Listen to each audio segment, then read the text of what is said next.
Emily woke up before the sun rose. The small apartment she shared with her younger brother was quiet. The alarm clock didn't need to ring. Her body was used to the early schedule. She got up, walked into the tiny kitchen, and made herself a cup of instant coffee. As she sipped it, she looked out the window at the gray sky. Another long day at the restaurant was waiting, but she didn't complain. She never did. Life hadn't always been like this for Emily. Once, years ago, her world was full of music, laughter, and warm evenings spent playing the piano with her mother. Her mother was a gifted pianist, and from the time Emily could walk, she had been introduced to the beautiful world of classical music. While other kids played video games, Emily practiced Chopin and Beethoven. Her mother believed Emily was born to play. She was right. Emily was talented more than talented. She could bring a piano to life. But everything changed the night of the accident. Emily was only 16 when her mother died in a car crash. It happened suddenly, brutally, on a rainy evening when her mother was returning from a small concert. The police said a drunk driver had swerved into her lane. The news shattered Emily's heart. Her father had left when she was just a child, and now with her mother gone, Emily was left to care for her younger brother, Jamie, who was only 8 at the time. No relatives came forward to help.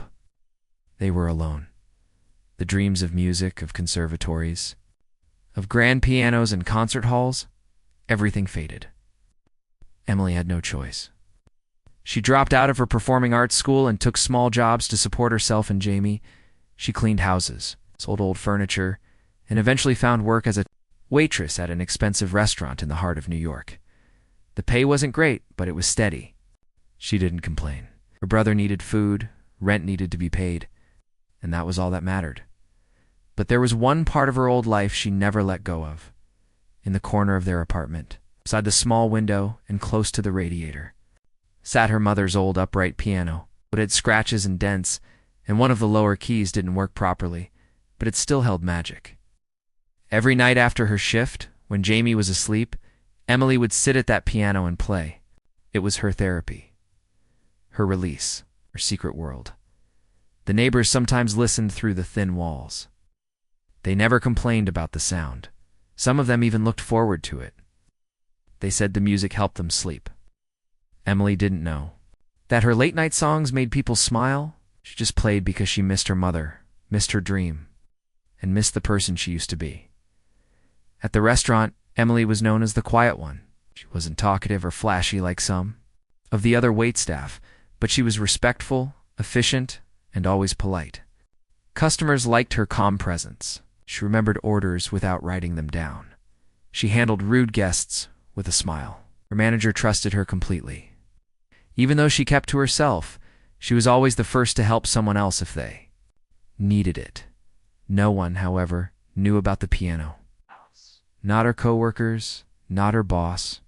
It was her hidden world. On her days off, Emily sometimes walked by the music stores in the city.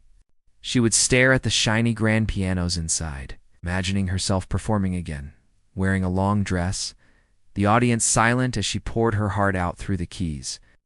But she would then remember the rent, the bills, Jamie's school fees, and quietly walk away. Dreams were for people who had time. She had responsibilities. Jamie was growing up now. At 14, he was full of energy and ideas. He loved computers, and he always told Emily that one day he would create a video game that would make them rich. She'd laugh and say, "I'm counting on you." They were more than siblings. They were a team. Emily never let him see her struggle. She always made sure he had clean clothes, warm meals, and support in school. She wanted him to have the chances she'd in single quotes. One day, Jamie asked her, "Do you ever miss playing for people?" She smiled and said, "All the time." He looked at her seriously. "You should do it again, Em. You're amazing." She just hugged him and said, "Maybe someday." But deep down, she didn't believe that someday would come. The restaurant where Emily worked was a place where rich people came to eat. Celebrities, business leaders, and politicians visited often. The decor was fancy, the food was expensive, and everything had to be perfect. The waiters were expected to act almost invisible. Serve with a smile, never interrupt, never make a mistake. Emily had gotten used to all kinds of customers, kind ones, rude ones, noisy ones, and quiet ones. Some regulars knew her name and asked for her by request. They liked her gentle energy. Others looked right through her like she didn't exist. That was the way it was. Emily didn't mind. She was just doing her job. Still, there were moments when she felt the weight of it all, especially on nights when the piano at the back of the restaurant was being tuned for private events. It was a beautiful instrument, shiny black, full-sized, and barely ever played unless there was a special guest. Sometimes she looked at it and imagined herself walking up to it, playing something beautiful, and surprising everyone. But that was just a dream. The waitresses didn't sit at pianos in places like this. They took orders and cleared plates. But something was changing in Emily. Even if she didn't say it out loud, there was a small fire still burning inside her. Every night she played at home, that fire grew a little stronger. Every time Jamie told her how good she was, that fire got warmer. She didn't know it yet. But life was preparing something for her, something big. One rainy Thursday evening, the restaurant was busier than usual. A famous billionaire was coming in with a group of investors. Everyone was talking about it. The kitchen was running at full speed and the manager was nervous. Emily was asked to serve the VIP table. "You're the calmest," the manager said. "Just smile and keep everything perfect." Emily nodded. She wasn't excited, just focused. She had served rich people before. Some were nice, some weren't. She would just do her job and stay invisible. It's like always. What she didn't know was that this particular evening would change everything. The billionaire's name was Victor Langston. He was powerful, wealthy, and known for being difficult. Rumors said he treated staff like they were beneath him. Emily didn't let the stories bother her. She prepared his table with care, made sure everything was spotless, and waited for the group to arrive. When they walked in, the energy in the room shifted. Victor was dressed in an expensive suit, surrounded by men in business attire, all laughing loudly. Emily greeted them politely, offered menus, and took their drink orders. Victor barely looked at her. He snapped his fingers when he wanted something, made rude jokes with his friends, and treated her like a servant, not a person. Emily kept her calm. She had dealt with worse. But then, a small accident happened. As she served the wine, a tiny drop landed on the edge of Victor's sleeve. It was hardly noticeable, but he made a huge scene. "Really?" he said loudly, standing up and pointing at the stain. "This is a $5,000 suit. Can't even trust a waitress to pour wine properly these days." People turned to look, some guests whispered. Emily's face turned red, but she held her posture. "I'm very sorry, sir," she said softly. "It won't happen again." Victor laughed coldly. "Of course it won't. People like you don't get second chances." Emily bit her tongue. She wanted to cry, but she refused to show weakness. Just then, Victor leaned in closer and asked, "Cruelly, tell me something. Have you ever done anything valuable in your life? Or is this the peak for someone like you?" Emily looked at him. Her voice was quiet but firm. "More than you know, sir." And then she walked away to refill the water. No one noticed her shaking hands. No one saw the fire in her chest or the tears she would hold back until she was alone. But something inside her had shifted. Something powerful. Something that had been asleep for too long. That night, she would go home, sit at her piano like always, but this time, she would play differently. Not just for her mother, not just for herself. She would play like someone ready to be heard. The rain was still falling as Victor Langston's black limousine pulled up to the front of the restaurant. The valet hurried over with an umbrella, opened the door, and out stepped Victor. Tall, broad-shouldered, dressed in a custom-tailored, dark suit that probably cost more than most people's monthly rent. His watch gleamed under the soft light. His shoes didn't even get wet. His assistant was already there to shield him. Behind him came 3 more men, all sharply dressed, all clearly important. One of them laughed loudly as Victor cracked a joke about firing his last driver just because the man dared to ask for a weekend off. People turned their heads as the group walked through the restaurant doors. The host greeted Victor by name, pretending to be calm, even though his hands were a little shaky. Everyone had heard stories about Victor. He was the kind of man who could invest in your business and make you a millionaire or destroy it with a single comment. He had power, money, and more arrogance than most people could imagine. The staff had been briefed that morning. Make no mistakes, be perfect, and stay out of his way. Emily, already dressed in her clean black uniform, stood at the service station, pretending to go over her notepad while watching the entrance from the corner of her eye. She had served many kinds of people, nice ones, angry ones, loud ones, but the moment Victor entered, the atmosphere changed.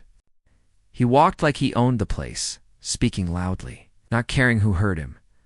The manager whispered to Emily, "You've got table 6. It's him. Just stay calm and give perfect service." Emily nodded, feeling that same calm mask slip over. Her face, the one she had worn so many times before. Now inside, however, a quiet tension stirred. She still remembered the words Victor had said when she spilled that tiny drop of wine days ago. People like you don't get second chances. They hadn't spoken since that night, but something told her this evening might not go any better. Victor and his guests took their seats. Emily walked over, her steps quiet, her smile polite, her eyes calm. "Good evening, gentlemen. May I start?" "You off with drinks?" she asked. Victor didn't look at her. He was too busy talking to the man on his left about a hedge fund deal. One of the others waved her off rudely. "We'll call you when we're ready." Emily gave a small nod and stepped back. They finally ordered drinks or wines, complicated cocktails, all expensive. Emily served them quickly, smoothly, but Victor seemed to enjoy snapping his fingers to get her attention. Every time he wanted something, he didn't call her name or raise his hand. He snapped, like calling a dog. Once, when she was pouring a drink, he turned to his friend and said, loud enough for others to hear, "See. This is why I like expensive places. You get a servant with manners." The table laughed. Emily didn't react. She didn't flinch. But deep down, something inside her tightened. Not anger exactly, more like a deep sadness, and something else, something stronger.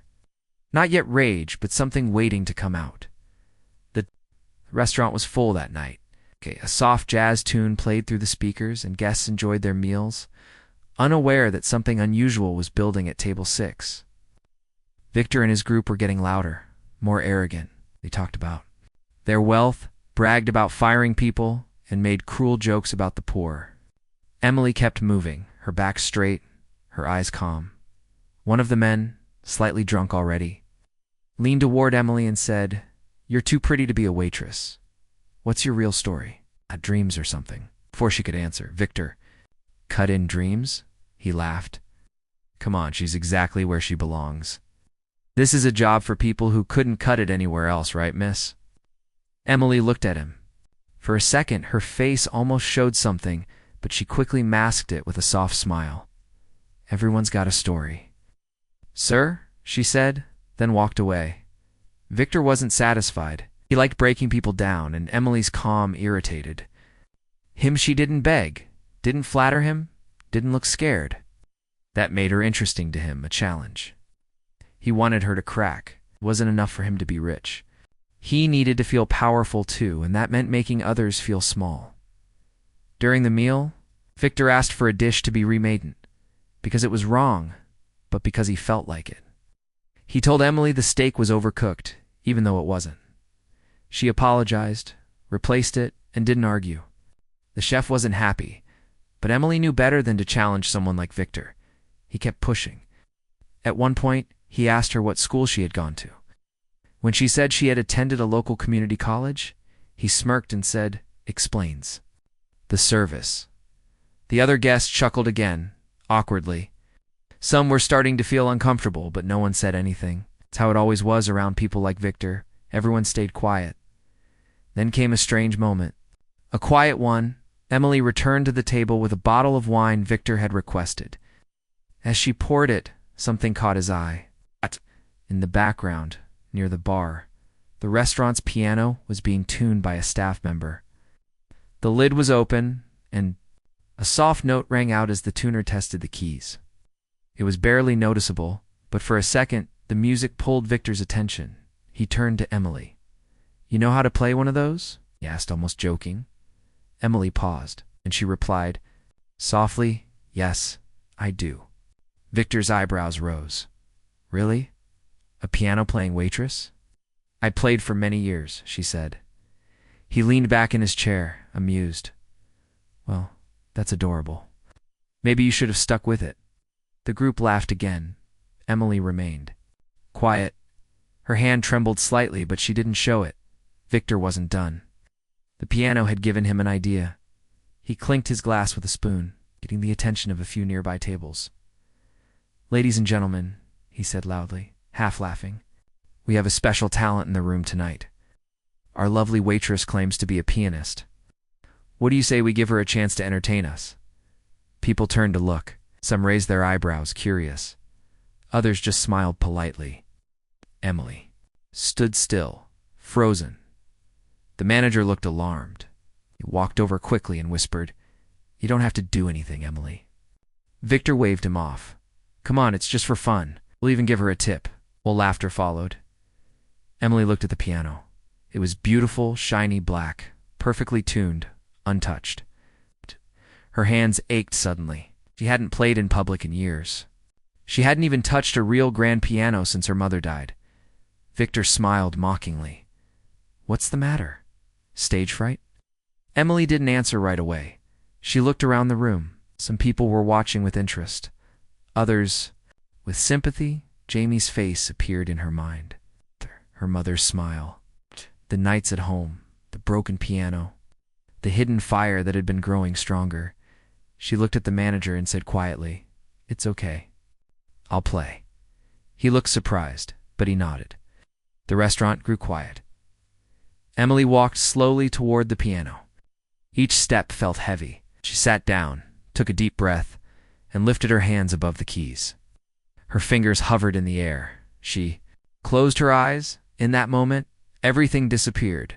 The noise, the laughter, the insults, the doubts. She remembered her mother's voice saying, "Don't play the notes, Emily. Play the story." And then she began to play. The first notes were soft, like raindrops. Then came the melody, slow and full of sadness, like a quiet memory being told in song. The restaurant fell silent. Glasses were set down. Conversation stopped. Even Victor leaned forward, not smiling anymore. The music grew stronger. Her fingers danced across the keys, faster, deeper. It was a classical piece, but there was something personal in it, something more than notes. It was full of love, loss, and hope. Every key told a story, her story. The childhood she lost, the dreams she buried, the pain she carried, and the light she still held on to. People started whispering, "She's incredible. Where did she learn to play like that? I've never heard anything so beautiful." A couple near the window held hands. Chef leaned out of the kitchen. A little girl sat on her father's lap and stared, wide-eyed. When she reached the final note, the room was completely still. For a second, no one moved. Then the applause came. Loud, real, thunderous. People stood up. Some clapped with tears in their eyes. Even those who had ignored her all evening now looked at her with amazement. The entire restaurant had just witnessed something extraordinary. Emily stood up slowly, her hands shaking not from fear, but from emotion. Victor didn't clap. He just stared, speechless. Something in his eyes had changed. Not respect, not yet, but something close to disbelief. He had tried to humiliate her, but she had turned the moment into magic. Emily gave a small bow, then walked back to the service station. The restaurant buzzed with energy. Guests came over to thank her. One man offered his business card. A woman said her husband ran a music school. The manager looked stunned. Emily, tired but calm, simply smiled and said, "Thank you." That night, she still had tables to clear, orders to run, and a uniform to return. But something had shifted. For the first time in years, the fire inside her wasn't just flickering. It was burning bright. Emily walked back to the service station, her heart still racing. Her hands were shaking, but she held the tray firmly. All around her, people were still talking about what they had just seen. Strangers, once busy eating and chatting, now looked at her with admiration. Some even smiled and whispered to each other, eyes wide with surprise. She had gone to the piano in silence, unnoticed like always. But she came back with everyone watching her, amazed by what they had heard. But Emily didn't look for praise. She didn't play for fame. She played because the music inside her had waited too long to be heard. The notes that had been locked in her soul for years finally had a voice. And now that voice had reached people's hearts. She returned to her table like nothing had happened, picked up the empty glasses, and replaced them with clean ones. She stayed professional, even though part of her wanted to smile, cry, or even laugh from the emotions building inside her. She didn't realize that at that moment, her life had started to change. Victor Langston sat in silence. He didn't touch. His whine, his arrogant smirk had disappeared. His eyes followed Emily as she moved between tables, calm and graceful. His friends were whispering among themselves, clearly impressed. "Did you know she could play like that?" one of them asked. "No." "Idea," said another. "That was something else." Victor didn't respond. His pride had been hit hard. He had expected a weak performance, maybe a silly tune. Instead, he had been shown a kind of beauty he didn't understand. A poor waitress, someone he thought was beneath him, had held the entire restaurant in her hands with just a piano, and people didn't cheer for him. They cheered for her. As the night continued, guests kept approaching Emily. Some asked where she had studied. One couple said they hadn't heard piano music that emotional in years. A young man offered her his business card, saying he worked with music producers and she should call him. Emily accepted the cards politely, unsure what to do. She was still in her work clothes, still tired from her shift, still thinking about whether Jamie had eaten dinner at home. Victor, meanwhile, watched. He felt something strange. Not just anger, but confusion. All his life, money had given him power. He could walk into any room and be the center of attention. But now, with all his wealth and all his suits, he had been outshined by a waitress. And worse, he had made a fool of himself by trying to humiliate her first. Emily continued her duties. She didn't gloat. She didn't show off. She simply returned to her role just as before. But the guests didn't see her the same way anymore. They didn't see a waitress. They saw an artist, someone hiding brilliance behind a black apron. Back. At the table, Victor's friend raised his glass and said to the pianist. The others laughed, but Victor stayed quiet. He forced a smile but didn't join the toast. Inside, he felt smaller than he had in a long time. Later that evening, the restaurant began to empty. The crowd slowly left, but not before more people came up to thank Emily or ask her name. A few had recorded her performance on their phones and were already uploading it online. She didn't know it, but those videos would soon go viral. When her shift ended, Emily went to the back, changed out of her uniform, and grabbed her bag. Her manager stopped her before she left. "Emily," he said, "I had no idea you could play like that." Emily smiled shyly. "I don't usually tell people." He looked at her for a long moment. "You should." It was ... Amazing. Thank you. She nodded and left through the back door into the cool night air. Outside, the city lights glowed softly in the misty rain. Emily walked home, her shoes clicking against the wet pavement. Her mind replayed the evening again and again. She didn't care about the applause or the compliments. What stayed in her heart was the feeling of her fingers on the keys, the sound of the music filling the room, and the silence just before the first clap. She reached her apartment, quietly unlocked the door and stepped inside. Jamie was asleep on the couch, a blanket pulled up to his chin. The TV was still on, playing quietly in the background. Emily smiled and turned it off. She gently kissed his forehead and tiptoed to her room. But before sleeping, she sat down. At her old upright piano, she ran her fingers across the keys, still feeling the memory of the grand piano from earlier. Then she started to play, not loud, just a soft tune that filled the small room.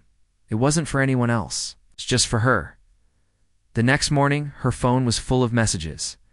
Her coworkers had texted her, excited about the video. One of them wrote, "You're all over the internet." "I can't believe it. another said. You should go viral every week. You just gave this place a soul. Emily was confused. She opened her phone and saw links to social media. Someone had uploaded the video from the restaurant, and it was already spreading fast. Thousands of people were watching. Comments were pouring in. This is the most beautiful thing I've seen all week. Who is she? She needs to be discovered. A true hidden gem. Talent like this shouldn't go unnoticed. She couldn't believe it. She had never expected anything like this. Music had always been private, something she shared only with the walls of her apartment. Now the world was listening. Later that day, as she arrived at work, people clapped when she entered. Staff, customers, even the kitchen crew. Her face turned red, but she smiled. Her manager pulled her aside and said, "We've had 3 reporters call asking about you.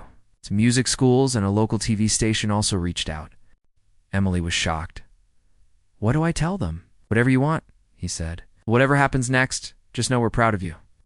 She still had to do her job, carry plates, take orders, and clean tables. But everything felt different. Now, she wasn't just another waitress anymore.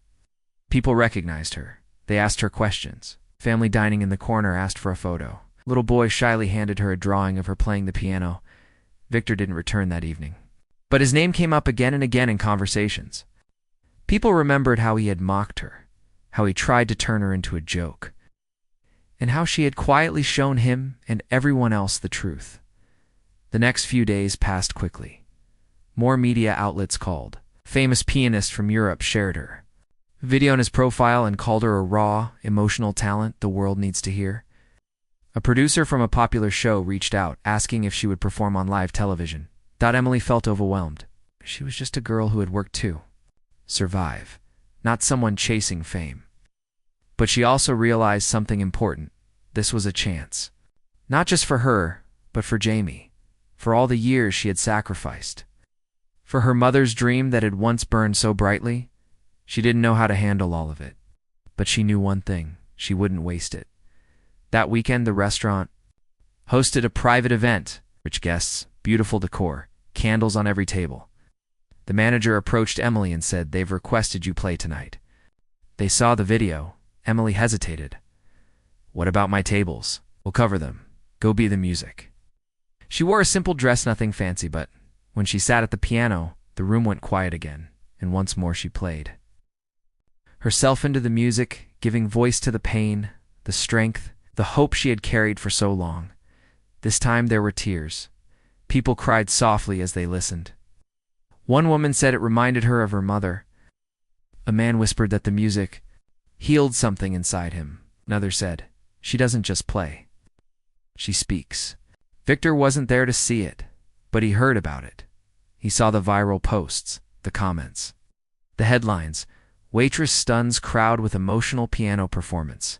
The hidden talent the world almost missed. How one song silenced a billionaire's mockery. For once, Victor couldn't control the story. No money could change what people now thought of him. He had tried to humiliate her, but now people were calling him out online, mocking him for his behavior. His image was dented not by a business scandal, but by his own cruelty and someone else's brilliance. Emily, meanwhile, remained humble. She didn't boast. She didn't throw insults back. She kept working her shifts, saving money, and planning carefully. But her eyes had a new glow. She was no longer hiding. She had found her voice again, and the world had listened, and deep. Inside her, that one small fire had become something bigger, something unstoppable. The restaurant was packed again that night, more crowded than usual. People had heard about the waitress who stunned a billionaire with her piano skills. Some came just to eat, but many came hoping to see her perform again. There was a different feeling in the air, more excitement, more energy. It wasn't just a place to eat anymore. It was the place where something magical had happened. Emily was behind the service station, tying her apron and checking her notepad. She was trying to stay calm, to treat this evening like any other shift. But deep down, she knew things were different now. People whispered when she walked past. Customers smiled at her, not as a waitress, but as someone they admired. Her heart beat faster, but she kept her face composed. The manager walked up to her. and said gently, "There's a family asking if you'll be playing tonight. They brought their daughter just to hear you." Emily looked up, surprised. I wasn't planning to." "You don't have to," he said. "Only if you feel like it." She glanced across the restaurant and saw a small girl sitting with her parents, looking around hopefully. Emily gave a soft smile. "Maybe just one piece." She went to her. Usual tables first, serving drinks, taking orders, and delivering plates. But the buzz in the room kept growing. Every few minutes, someone mentioned the piano. The same black grand piano stood in its place near the corner, its shiny surface reflecting the warm light from the chandelier. It hadn't been played since Emily's last surprise performance. Everyone seemed to be waiting. After the dinner rush slowed down, Emily told the manager, "I'll do it now, if it's okay." He nodded. "Take your time." Emily walked toward the piano. This time the room didn't fall silent right away. People noticed slowly. Few pointed, and others turned their heads. Someone clapped softly, and then the entire restaurant grew quiet. It wasn't like before, when they were unsure if she could play. This time they knew, and they waited with excitement. She sat at the piano, smoothed her skirt, and placed her hands gently on the keys. She didn't close her eyes this time. She looked around the room, saw the little girl sitting wide-eyed, the couple holding hands, the older man near. The bar leaning forward with interest. And then she began. This piece was different, softer, a song full of emotion.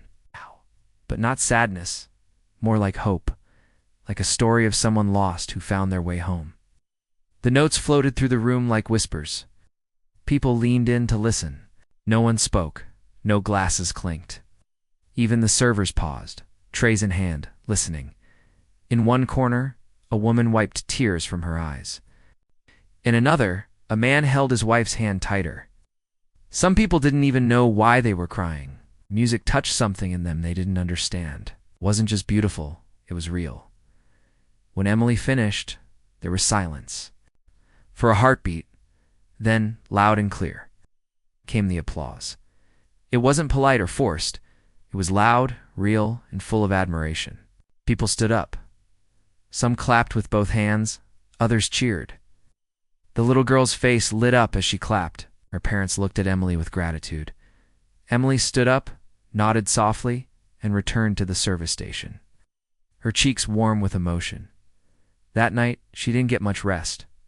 Her phone buzzed non-stop with messages and notifications. The new video of her performance was already online. Someone had tagged it, "The Waitress with the Soul of a Composer." It spread faster than the first one. News sites picked it up. People began asking, "Who is she?" Musicians shared it. Fans from other countries commented. Few even called her the next big thing. Offers started pouring in. A music school offered her a scholarship. A concert hall invited her to perform at a charity event. A recording studio wanted to meet her. Even a famous late-night talk show sent an invitation. It was overwhelming. Emily sat in her apartment, staring at the messages, unsure what to do. Jamie sat next to her, excited. "You're famous now.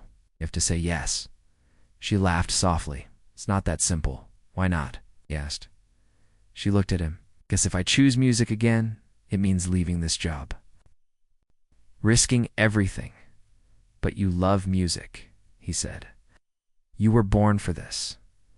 Emily stayed quiet. She thought about the years she had worked, the bills she had paid, the sacrifices she had made to raise Jamie. She had pushed music deep, inside to survive. And now it was rising again like a wave. She didn't know whether to run from it or let it carry her. The next day, when she arrived at the restaurant, people clapped again. Her coworkers were proud. The chef gave her a thumbs up. The manager brought her into his office and said, "Emily, I've been thinking. Maybe it's time you take a break from waitressing." She looked confused. "What do you mean?" "You've got something rare," he said. "A gift. The world is calling for you now. You should answer it." She smiled sadly. "But this job," he shook his head, "this place will still be here. But your chance to shine? That might not come again." She thought about his words all day. That evening, when she went home, Jamie handed her a folded piece of paper. She opened it. It was a drawing. A stick figure version of her sitting at a piano. The big crowd in front of her and the words, "My sister." The best pianist in the world, written in colorful letters. She hugged him tightly. That night, she made a decision. She would follow her dream, not just for herself, but for Jamie, for her mother. For all the years she had hidden away her talent, thinking it was gone forever. A week later, Emily was on stage at a local concert hall, playing for a crowd of hundreds. The audience included musicians, press, and curious fans. She wore a simple blue dress. Her hair was pinned back. She looked nervous but calm. When she sat at the grand piano and played her first piece, the room again fell silent. Then came the music rich, full alive. This time, her fingers told a different story. A story of a girl who lost everything, but never gave up.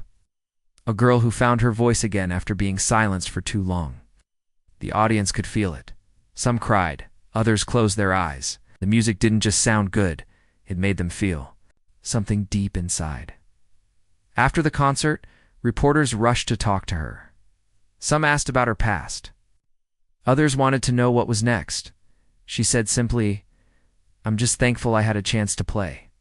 That evening, she received a message from the director of a national orchestra. He had seen the video, heard her concert, and wanted to meet. He said her style was rare, emotional, pure, powerful. He wanted her to consider touring with them. Emily stared at the message. Her heart was racing. All these doors were opening. She didn't know which one to walk through first. But something else happened that week. Victor Langston, the billionaire who had once mocked her, reached out. His assistant sent a message requesting a meeting. Victor wanted to apologize in person. Emily was surprised. She didn't expect anything from him. Part of her didn't even want to see him. But she agreed, out of curiosity more than anything. They met in a quiet cafe. Victor arrived in a simple jacket, no flashy suits or bodyguards. He looked tired, not physically, but like a man who had been forced to face something uncomfortable. "Emily," he said, "I owe you an apology." She didn't speak. "I treated you terribly," he said. "I was arrogant, rude. I didn't see you for who you are, and I tried to embarrass you, but I only embarrassed myself." She looked at him calmly. "Why are you really here?" he sighed. "Because after you played that night, I realized something. I've spent my life chasing money, power, attention. But you moved people with just a piano? No money can do that?" She listened in silence. "I don't expect you to forgive me," he said. "But I wanted to say thank you for reminding me that talent, real talent, doesn't wear a price." Emily nodded slowly. "I appreciate your words." Before he left, he handed her an envelope. "I donated to a music scholarship program, in your name. For kids who can't afford lessons. Hope that's okay." She opened the envelope later and found a letter confirming a large donation made to a music charity, with a new fund titled the Emily Carter Young Musicians Grant. She didn't cry, but her heart swelled with something warm and quiet. She hadn't needed it, but it meant something. Victor had tried to tear her down, but instead, her music had built something greater. She walked home that night and sat at her old upright piano again. Jamie was watching TV, but he turned it off and came to sit beside her. She played something soft, just for him, just for them. This wasn't the end of her story, it was just the beginning. But now, she wasn't hiding anymore, and the world was listening. Emily had never imagined that a single night at the restaurant would completely change her life.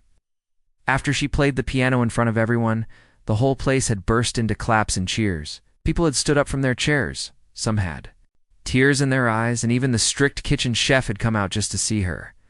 She felt shy and a little overwhelmed, but also peaceful, like something inside her heart had finally found light after years of darkness.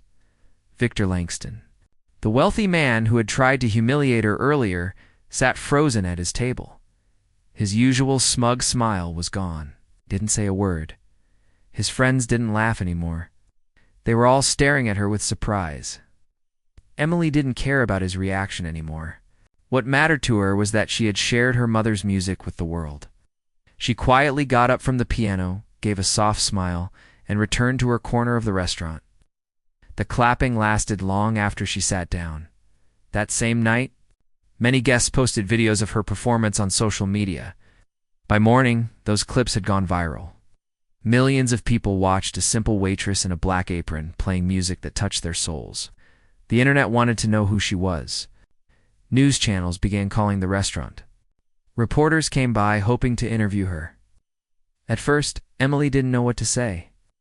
She had lived so quietly for so long that all this attention felt strange. But deep inside, she felt something good was finally happening. One news anchor called her the piano waitress, while another described her as a hidden gem in plain sight. People shared her story, saying it gave them hope that talent could still shine through hard times. Kindness could still win over arrogance soon.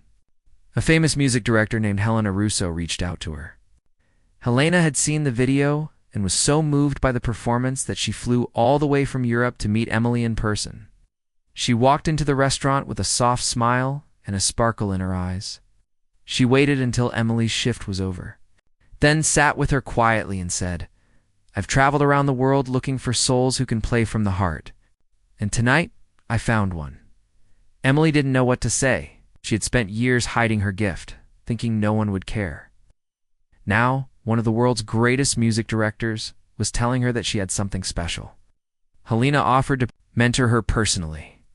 She said that Emily could perform on grand stages, record albums, and study with top musicians. She wasn't offering money, she was offering a future. Emily hesitated. She still had to take care of her younger brother, still had rent to pay, and still felt scared to dream again. But her brother, when he heard the news, looked at her with pride and said, "You gave up your dream for me. Now let me be the reason you follow it again." That night, Emily cried, not from sadness, but from something else: relief, hope, maybe, even joy. She agreed to work with Helena. Meanwhile, Victor Langston became the target of public shame. His rude comments toward Emily had been captured on camera too, and people were not happy about it. Many called him arrogant and disrespectful. He tried to fix his image by posting a formal apology online, saying he had no idea of Emily's talent and that he had made a terrible mistake. But most people didn't care for his words anymore. The world had moved on from his money and power. Was now looking at Emily. One day, Victor came back to the restaurant quietly. He didn't bring any friends this time. He walked up to Emily, who was still helping out during her last few days, before joining Helena full-time. Victor looked unsure of himself, took a deep breath and said, "I came to say I'm sorry. Not because of what the world is saying, but because I now realize I misjudged you." Emily looked at him calmly. She didn't yell or act proud. She simply nodded and replied, "Thank you. But I forgive you not because you asked. I forgive you because I need to be free to move on." Victor stood there, surprised. He had expected anger or a dramatic scene, but Emily's grace humbled him. He quietly left, feeling smaller but perhaps a little wiser. In the weeks that followed, Emily's life began to change. She gave her first public performance at a small music hall in Brooklyn. The place was packed. There were people from different countries, some famous, some just fans. As she walked onto the stage, dressed in a simple white dress, she felt her mother's spirit beside her. The piano stood in the center, glowing under soft lights. Emily sat down and played. She didn't just play the keys. She told stories through. Her music's stories of pain, love, dreams, and the silent strength of never giving up. The audience was silent through most of it, listening with full hearts. And when she finished, the claps were louder than any she had ever heard. She bowed her head, tears in her eyes, and smiled. After that night, she began touring with Helena. She traveled to cities she had only seen in books: Paris, Vienna, Tokyo, and Rome. At each concert, she would tell the story of her mother, of working as a waitress, and of the night she was asked to prove her worth. Her story inspired thousands. People who had lost their dreams wrote to her saying they were trying again. Poor children with musical dreams saw her as proof that they, too, could rise. But Emily never forgot where she came from. With her first big paycheck, she bought a better home for her brother. Then, she set up a small foundation called Notes of Hope in her mother's name. The goal was simple: to help underprivileged children learn music. She donated instruments to schools, organized free lessons, and even visited poor neighborhoods to teach piano. She wanted every child to know that their background didn't have to define their future. Every time she returned to New York, she visited the restaurant where it all began. The owners had framed a photo of her playing the piano on that special night, and it hung proudly on the wall. New waiters would whisper, "That's her," and smile. Emily would just laugh softly, roll up her sleeves, and help carry dishes. She never let fame change her kindness. Years passed, and Emily became a well-known name in the world of classical music. Yet, her most famous performance remained the one where she played in a waitress uniform under the soft lights of a restaurant. In front of a man who had once tried to make her feel small, now people remembered her not as just a waitress or even just a pianist. They remembered her as someone who proved that true greatness isn't about where you stand, but how you rise after being pushed down. Her story reminded everyone that the world is full of quiet talents just waiting for a chance to shine. And most of all, reminded them that kindness, courage, and belief in yourself can turn even the darkest nights into music that moves the soul.